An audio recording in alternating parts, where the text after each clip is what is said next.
Welcome back to Gallaro Gaming. Today, we're going to be going over what you should be doing once you hit Tier 3 to maximize your gains and stay on course. This way, you don't fall far behind those that really like to push, and just so you know how best to spend your time if you're a time-limited player. But for those of you that have made it here, I would like to say, welcome to when the game really begins. And for those of you coming up here, it's a world of difference. All of Tier 1 and Tier 2 are merely a prologue for what the game is in Tier 3. Now, this will be a lot of information that I've got for you. It will all be time-stamped for you. So, if you find something helpful here, please help me back and hit that subscribe button. Like, and if you want to have more information on something specific or request me to cover a topic, please leave a comment asking for it. Or if you just want to say anything at all, feel free to leave it down below. Now, let's get into the giant's heart of Tier 3 content. Alright, so I grinded out and hit 1300 a few days back. The city of Punica was pretty empty then. Now there's a good few players there. So let's talk about what you should be doing now that you're in Tier 3 or when you get there. Some of it falls into the same category as before. Do your daily chaos, guardian, Una's tasks. But guess what? No more islands for stones and upgrade materials. So your path will be slower. Unlike before, there will be multiple gear sets that you go through specifically once they start releasing the big boy raids soon.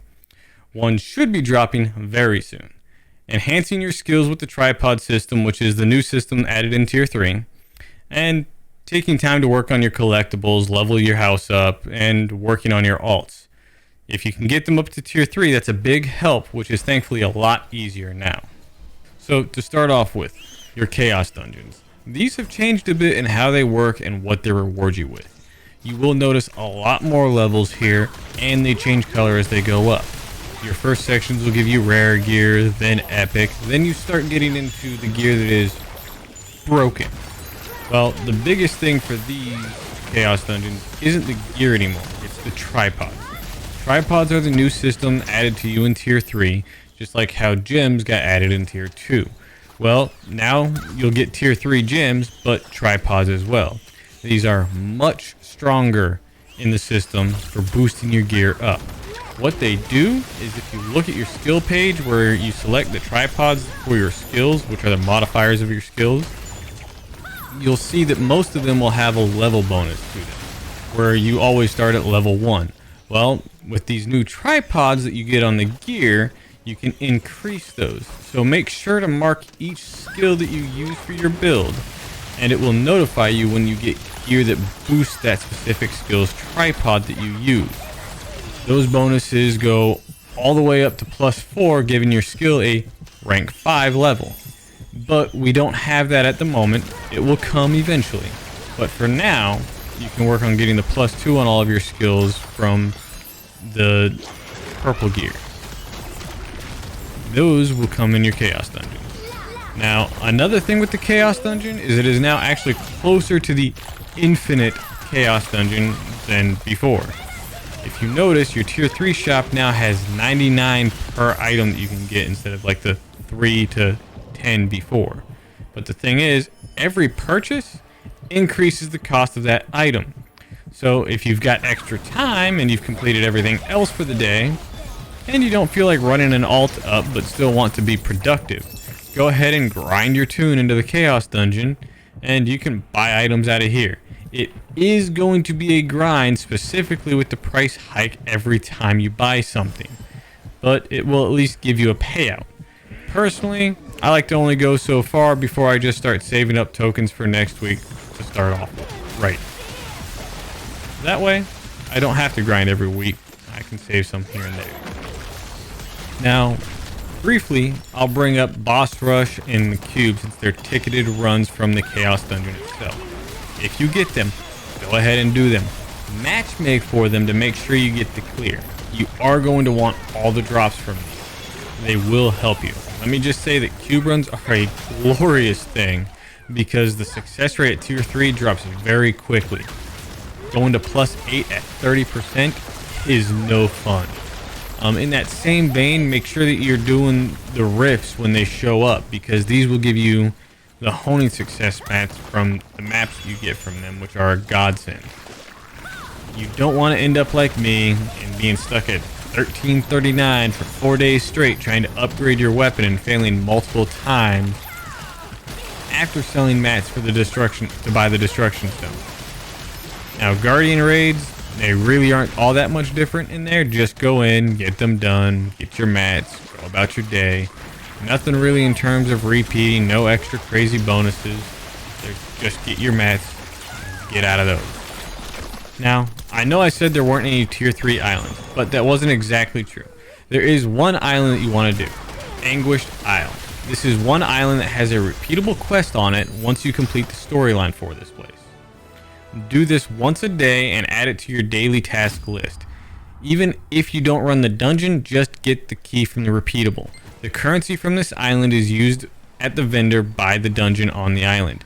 This can get you tier 2, tier 3 gem chests, all 4 stages of class engraving books, green and blue leapstone chests that are roster wide so you can throw it into your bank and pick it up with another character. A golden stagger rune for all of your characters. Now, the items here are limited, meaning you can only buy so many. Sadly, it's not a weekly reset. Once you get them, that's it. Minus the Infinite report item. Now, the repeatable quests gives you some of the currency and a key. The key gets you into the dungeon. When you complete the dungeon, you get more of the currency, and thus can buy more items out of the store. Easy, simple progression there. Next thing, your Abyss dungeon. Go get into them. Make your new purple sets from them. Get your upgrade materials. Buy the chest at the end. I can't express this enough. These give even more rewards and pay you back what you spend in them, plus some. Now, right off, you'll only be able to get into the first run, and then have to get your score up to 1340 for the second run. Then there's the hard mode for these two once you hit 1370.